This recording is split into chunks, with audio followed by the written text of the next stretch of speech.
Let's look at Kamala Harris, who's been hitting the ground running campaigning after securing enough support from Democratic delegates to become the party's nominee, although at this stage that's not guaranteed. But there is a good chance that she'll be going up against Donald Trump in November. So here are the top 5 things I've put together about what we need to know about Kamala Harris. And Peter, I'd love to get your thoughts about what I've missed in a moment, but let's look at what she did in 2021. She went on television to throw her support behind a move to defund the police.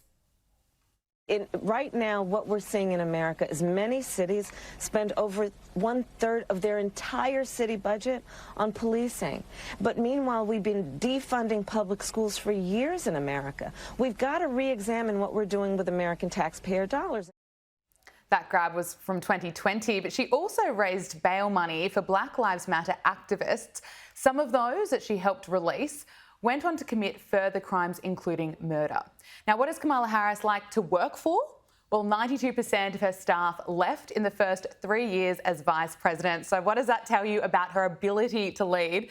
Also in 2020, her campaign was such a mess that she dropped out before voting day. But of course, this time around, she's close to becoming the Democrat nominee without earning a single vote from the public. And of course, she was part of the cover-up where she repeatedly told the American people that there is nothing to worry about when it comes to Joe Biden's mental fitness. And in Joe Biden, we have a president who is probably one of the boldest and strongest American presidents we have had in his response to the needs of the American people. But he is an extraordinary leader, and I wish that people could see what I see, because there's only one person who sits behind that resolute desk. So the way that the president's demeanor in that report was characterized could not be more wrong on the facts and clearly politically motivated.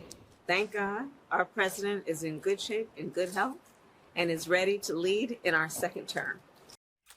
Peter, what did I miss? What concerns you about Kamala Harris? Well, one thing that she is going to face a lot more scrutiny on is really her own political record, because during the Biden era, she's really kind of been able to draft behind him. And the fact that she supports far-left policies has kind of been moderated by the fact that as the VP, she isn't making policy. But now all of that's about to, get right back into the spotlight. And the last time her shortcomings were, facing as much scrutiny as they're going to be, she dropped out before Iowa. It was pulling below Andrew Yang. And so she really does not have a good track record anytime she has to stand on her own 2 feet. And so she really has gotten pushed into embracing a lot of these slogans from the activist base, whether it's the Green New Deal or abolishing ICE or decriminalizing border crossings. A lot of this stuff is really going to come to the forefront. She's going to have to defend it to a general population after not being able to do a good job of defending it to her own voters in 2019 and 2020. And so she really is going to be, she's kind of in the honeymoon phase right now, but she's going to come under the microscope, and she's going to have some answers for why she believes these things, or she's going to have to, blatantly flip-flop and say she doesn't want to abolish ICE or implement the Green New Deal.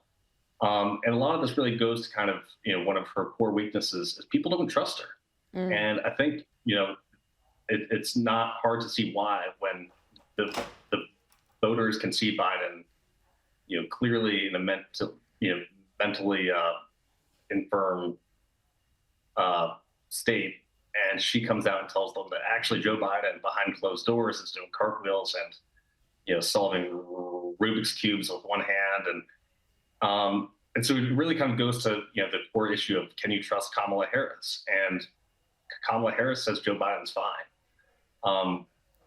80% of Americans say he's not, and so these are really the issues that she is going to have to explain Well, And let's just even as sympathetic as the media coverage has been, she's still going to have a tough time. Let's have a look at the media coverage of Kamala Harris. Here it is. I was blown away. I was like, I kind of fell in love with her. I just thought it was a great, great opening act. That is fighting Kamala Harris. She is coming out guns blazing. I'm jumping out of my seat over here watching this. I just think people have been thirsting for this. She looked completely comfortable tonight with the words she was speaking. They felt organic and genuine. I think every Democrat should be heartened by that speech. I think that if I'm the Trump campaign, I think the message is very clear. The game is on here, and it's not going to be easy. It's no wonder people aren't watching CNN anymore. But let's finally look at the polling. Kamala Harris holds a slim lead over Republican presidential challenger Donald Trump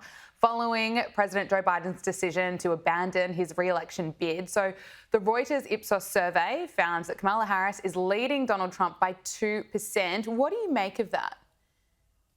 Yeah, I wouldn't put too much stock in that at the moment because, she really has been kind of drafting behind Biden. And so I think, there was always going to be this initial bump when people realized that, unlike Joe Biden, she can put two sentences together.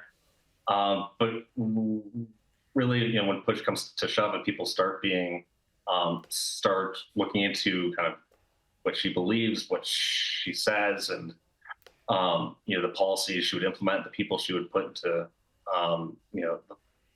power. I think we're going to see those numbers come much farther down. Okay. Especially because it's not like she's at like a 52-48. It's a low enough number that she really doesn't have even half the country committed to backing her. So I think she's in a very vulnerable state that is going to really be tested as the campaign kicks into gear. Yeah, it'll be interesting to see. Peter Hassan, thank you so much for joining us on Power Hour. Thank you so much for having me.